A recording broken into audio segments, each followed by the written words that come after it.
and welcome to Atop the Fourth Wall, where bad comics burn. Let's talk for a moment about a comic concept that really shouldn't work, and yet somehow it did. The Defenders. The Defenders were a group of superheroes who came together for reasons I can't remember, but it's a weird concept, since these people really have nothing that brings them together. We have Doctor Strange, the Sorcerer Supreme and a powerful mystic, the Silver Surfer, perpetually brooding but powerful cosmic surfer dude, Namor, the Submariner, and while I think Aquaman is awesome with the correct writer, Namor is really the more badass of the two, and the Hulk, who smashes. While the membership of this team changed, the book itself lasted an impressive 152 issues from 1972 to 1986. But we're not here to talk about the Defenders themselves, but rather a book that came about in the 1990s. The Secret Defenders! The idea was simple. Doctor Strange would call upon a group of heroes to temporarily work together to deal with a specific threat. In theory, this actually isn't a bad idea for a comic, kind of a Showcase Presents type of thing to highlight heroes. But if the rest of the series was anything like the subject today, I'll have to say it failed miserably. How did it fail? Well, let's dig into Secret Defenders number 9 and I'll show you. The cover here is... Ah! My eyes! 1 second. Okay, folks, sorry about that, but wow, what the hell is up with this cover? What does it say about the art when the small icons of the characters in the top left corner look better than the ones on the cover itself? This dizzying cover features the 3 who will be working for Doctor Strange in this little adventure: Silver Surfer, War Machine, and Thunderstrike. I'll get to Thunderstrike in a future video. Anyway, the cover. While it's bad enough that the background colors are a nauseating collage of various shapes and wavy lines, the artwork on the 3 we see here is just nerve-wracking. I know Dark Age artwork took muscular structures and emphasized them considerably, but this is just sad. It's like all 3 of them were balloons that got filled with enough air that any minute now they're gonna float away. Their necks are only about an inch long and they look like they can't run, only waddle. We open up on a ballooned, menacing Roger Delgado, Doctor Strange. Either of his hands are roughly the size of his head, and he has a third eye on him for some reason. Why have you come to the house of Doctor Strange? And his name is in red and made huge, as if he routinely walks around talking about himself in the most dramatic manner possible. I wonder if he does this in real life, too. Doctor Strange demands his mocha double latte! Cut to a 2-page spread of Doctor Strange floating above the weird crap we saw on the first page, as well as seeing what a cluttered mess his home really is. Oh, and his third eye is now gone. Silver Surfer is standing nearby and, oh dear lord, has he put on weight! Seriously, the guy's stomach is clearly shown from the backside, and his ass is at least twice as big as his head. I guess Galactus wasn't the only guy chowing down on planets when the Herald went a surfing. For the love of Heidegger, Silver Surfer, get on the Slim Fast plan! The tragically obese Silver Surfer says, Wong let me in. He thought you would not mind. I can go if I'm intruding. Of course not, Surfer. I wouldn't hear of it. Your arrival is simply unexpected, but you know you are welcome in my home at any time. Then why were you yelling at him a minute ago for entering your house? Furthermore, what's with the weird emphasis on certain words? Let's look at this dialogue again, but with the emphasis.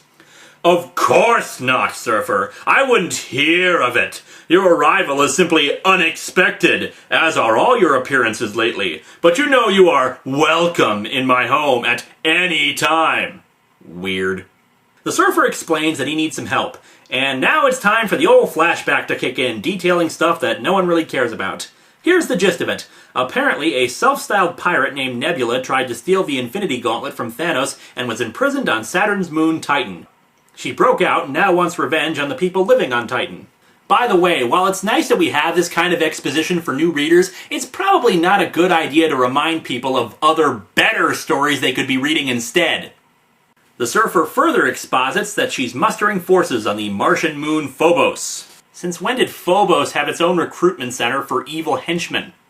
Supervillains, evildoers, and criminals alike have a big crime spree planned? Then you'll need henchmen and cronies to sacrifice or to distract the hero. They even come custom designed to fit your ludicrous theme. Got a question mark motif?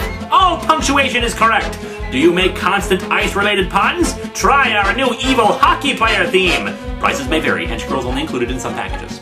Doctor Strange offers assistance, but the Surfer declines. We zoom in on his face as he explains why his help would be useless, showing that his face gets chubbier and chubbier, as if the more he speaks, the more his body fills out. Apparently Nebula is a master strategist, and that when she came into contact with many of Earth's heroes before, she gained knowledge on all of them and subsequently what their weaknesses could be. The Surfer explains that though he failed to stop her the last time, he'll take his chances now. Yeah, go up against the woman who already knows you and your weaknesses! Who's the master strategist now, eh? You magnificent bastard, I read your book! As such, he requests that Doctor Strange give him some allies who would be unfamiliar to Nebula. By the way, this is a weak premise to not get more powerful heroes. There's a difference between knowing a weakness and actually being able to exploit that weakness. For example, Superman is vulnerable to kryptonite. Okay, that's all well and good, but actually getting kryptonite is a different matter entirely. Forgiving certain stories where it's fairly common, space rocks aren't exactly found on every street corner. Thus is the case here. This isn't Batman we're talking about. She can't have planned for every eventuality and every hero she'll go up against, and there isn't very much strategy you can take advantage of to counter getting hit in the face by Thor's hammer, the one that the friggin' God of Thunder uses. Okay, Doctor Strange says he can help with— that face! Doctor Strange is a good guy, right? Sometime later, Doctor Strange has the Surfer come back to him and he shows who he has obtained. They're veiled in silhouettes at first, making him confusedly think that Doctor Strange has obtained Thor and Iron Man. No, not quite. Not by a long shot, pal. And thus we are introduced to Thunderstrike and War Machine. And I just have to laugh here about how horrifying the artwork is on this page. War Machine looks like someone smushed him down so he was really wide and his legs were compressed to make up about half his body. But War Machine got off light when you consider that's a suit he's wearing. Compare it to Thunderstrike here. His head is the size of his fist while the rest of his body is just muscled to the extreme. This is mind-numbingly, extraordinarily bad art. The average human body from the top of the head to the toes is usually about the height of one's head times 7. Shoulder length is usually the width of 2 heads. Thunderstrike in this picture measures 11 head heights tall and 5 head widths for the shoulders. We're not even talking steroid abuse here, folks. This is getting into some horribly disfiguring diseases. The unintentional humor continues with the dialogue. Doctor Strange comments on how almost nobody recognizes them, least of all Nebula. No, least of all the comic reading public. What I really love is how Doctor Strange says right in front of them that these two aren't that well known in the public. And I don't want to diss them because honestly both characters are okay, but here they really, really are losers, and seeing Doctor Strange point out how they're unknowns is just icing on the cake. But hey, what does Thunderstrike, Goliath that he is, have to say? Honored to meet you, though we've met before, sort of. But that'd be a long story. Oh, why stop now? And, well, like I said, I'm honored, really. Somewhere out there, Shakespeare is swooning, folks. Silver Surfer must be kicking himself now as he asks, "You're sure they're up to it?" Doctor Strange affirms his confidence in the two, and the Surfer asks them if they've been explained what they'll be up against. War Machine replies, "All right with me. Sounds like a good scrap." If you mean your armor, then yes, your armor will make good scrap. I need a chance to work out the kinks in this suit anyway. Oh, well that should put the Silver Surfer's fears to rest. Your armor's apparently not even perfected, and yet you want to go up against the Master Strategist. Doctor Strange apparently didn't really spend that much time looking for these two, did he? Thunderstrike expresses his own confidence in the mission. I mean, with the three of us, this Nebula doesn't stand a chance, right? This coming from the guy whose original arch-nemesis was a wannabe Rastafarian Doctor Doom called Carjack, whose goal in life was to, well, carjack.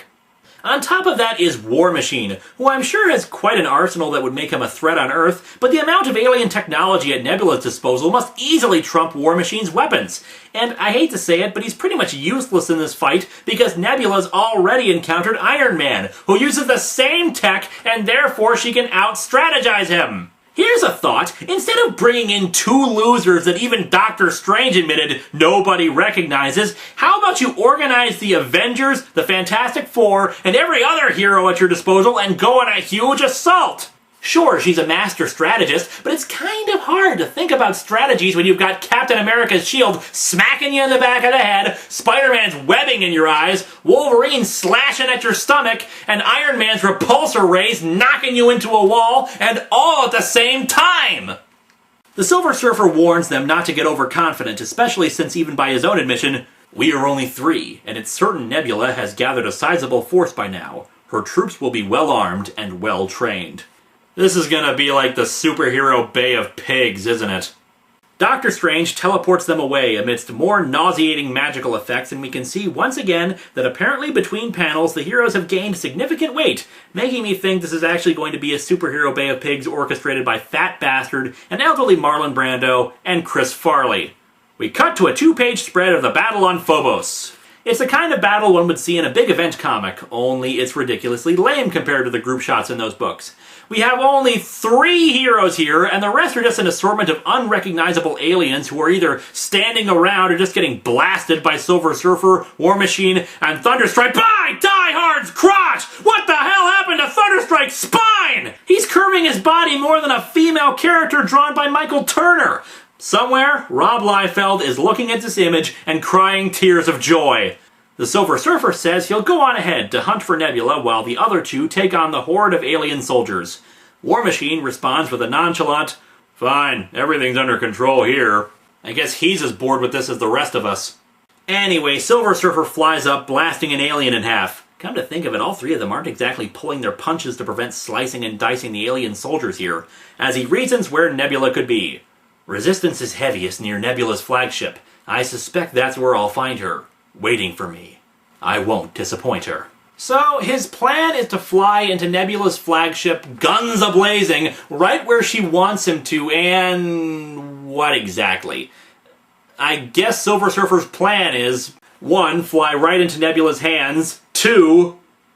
3. Profit. Brilliant plan, Napoleon! Weren't you the one lecturing the other 2 a minute ago about being overconfident? A weird energy burst comes from a gun in some green guy's hands that knocks out the Silver Surfer in one blast. We see Nebula herself now and... wow. Apparently she's Locutus of Borg with childbearing hips and actually quite an impressive package for a woman. She explains that the weapon was a synaptic disruptor, for those who were wondering how some energy weapon could take down someone with the power cosmic. Oh, and she's also wearing a leather jacket for no particular reason with a lightning bolt insignia on it. Because that makes all sorts of sense. Dude, you know what would make Locutus of Borg even more hardcore? If he was wearing a leather jacket, man! You wouldn't even need any dialogue. We'll be all like, "Dude, I'm wearing a leather jacket. I'm rocking now." And they'd be all like, "Dude, that is tight." The green guy sadly reports that the synaptic disruptor overloaded and doesn't work anymore. Oh, how dramatically convenient! How do they not just use this gun on all 3, or to keep the Silver Surfer at bay? It overloaded! Honestly, it'd be more plausible if the thing's batteries just ran out. Cutting back to Thunderstrike and War Machine, the 2 are actually having a decent conversation about how it shouldn't matter if they were viewed as imitations of more well-known heroes. If you're in this to do some good, doesn't matter who you look like, long as you get the job done. Remember that, Thunderstrike, and everything falls into place. Of course, the touching little commentary on heroism and resemblance is undercut by the fact that the 2 look like overweight bikers trying to storm their way over to a sack of white castles, but it's a nice sentiment for the 2. And of course, the well-armed, well-trained soldiers are easily smacked around by a guy in a suit of technologically inferior armor and a guy who looks like Crocodile Dundee if he let his hair and beard grow out. Suddenly, some red demonic-looking alien grabs Thunderstrike and threatens him with a blade, which is somehow supposed to create dramatic tension, except for the fact that we know the guy has enhanced strength, which means a little blade isn't going to do crap on him. War Machine frags the alien, and I've got to shake my head at the thought that just a second ago they were talking about being heroes. The 2 fly off in search of the Silver Surfer, and we finally get an explanation for how they can breathe. An artificial atmosphere envelope. Yeah, I don't buy it either. They arrive at the edge of the artificial atmosphere envelope and find the Silver Surfer strapped to some kind of big hunk of metal. Nebula starts moo-ha-haing about how she was ready for the Surfer, while she stands in an awkward pose that not only points out how tiny her waist is, but how much junk she has in her trunk. And of course, the green guy is huge too. Did everyone in this comic eat a huge stack of pancakes or something before going on to the panels? Nebula gets in a nice zing on the 2 has-beens. And you 2 jokes, whatever you're supposed to be, can't do a thing to stop me. Damn, those 2 just got owned by a cyborg Sinead O'Connor. Thunderstrike's ready to open a can of whoop-ass over the insult, but War Machine tells him to take it easy, in quite possibly the best-drawn panel of the entire comic, if only because we can't see their bodies, just their faces and part of their shoulders. Nebula exposits that the Silver Surfer is strapped to a fusion reaction bomb that he's going to ride all the way down to Titan. Dr. Strangelove, eat your heart out. This does raise even more questions, though. How exactly does she plan on getting the bomb to Titan? She supposedly has a flagship, yet every time we see her, she's standing on a bunch of rocks. Where is this purported ship of hers? And are we really supposed to take Nebula here as a master strategist? So far, the heroes have bumbled around, just leaping in without a second thought, and she's lost a good chunk of her army. Not to mention, it doesn't exactly take much to take down either of these two. Bear in mind, a good EMP could probably leave War Machine defenseless, and Thunderstrike can't even string two sentences together without going, and And you expect us to stand by and let you do it? No, of course not. I expect you to stand here and be killed. Ugh, even Sci-Fi had better zingers. And so our comic ends with two more overweight aliens suddenly floating down. Or is it supposed to be leaping? I can't imagine having that much fat on a body and being able to leap like that. And Nebula explains that they are her lieutenants, Kurg and Kruk, and that they're particularly good soldiers because I've had all their nerve endings cauterized. They feel no pain. But you will. Yeah, nerve endings do more than just feel pain, you know. Cauterizing them is actually remarkably stupid. So, will Silver Surfer become the Silver Smudge? Will Thunderstrike and War Machine buy a Bowflex before they run afoul of a heart attack? Does Nebula realize that Persis Kambata isn't a good role model for one's hairstyle? Well, tune in next week to find out.